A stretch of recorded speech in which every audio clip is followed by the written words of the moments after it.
চলমান এইচএসসি পরীক্ষা 2024-এ চট্টগ্রাম শিক্ষা বোর্ডের আওতাধীন একটি পরীক্ষার কেন্দ্রে পদার্থবিজ্ঞান প্রথম পত্রের পরীক্ষার সময় পরীক্ষার্থীদের দেওয়া হয়েছে পদার্থবিজ্ঞান দ্বিতীয় পত্রের প্রশ্ন।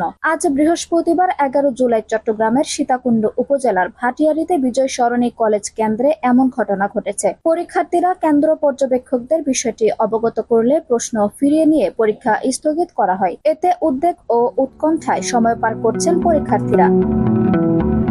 বিষয়টি নিশ্চিত করে চট্টগ্রাম মাধ্যমিক ও উচ্চ মাধ্যমিক শিক্ষা বোর্ডের চেয়ারম্যান অধ্যাপক রেজাউল করিম বলেন, পরীক্ষার প্রশ্ন বিতরণের দায়িত্ব জেলা প্রশাসনের, আর দেখে শুনে প্রতিদিন সকালে প্রশ্ন কেন্দ্রে নিয়ে যাওয়ার দায়িত্ব কেন্দ্র সচিবের। তিনি বলেন, কেন্দ্র সচিব ও জেলা প্রশাসনের দায়িত্বপ্রাপ্ত কর্মকর্তারা অবহেলা, অদক্ষতা ও অসতর্কতার কারণে বিজয় সরণি কলেজ কেন্দ্রে পদার্থবিজ্ঞান প্রথম পত্রের পরিবর্তে দ্বিতীয় পত্রের প্রশ্ন নেওয়া হয়েছে। প্রশ্ন পরিবর্তন করে পরীক্ষা নেওয়ার ব্যবস্থা করা হচ্ছে। সময় সমন্বয় করে আজকেই পরীক্ষা নেওয়া হবে।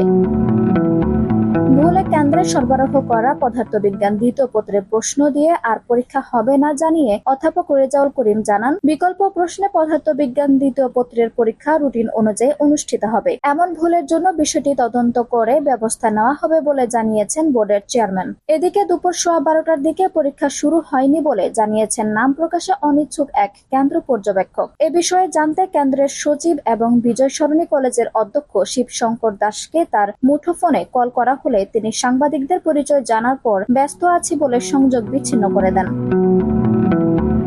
আঞ্জুম হক আরবি, টাইম নিউজ ডেস্ক।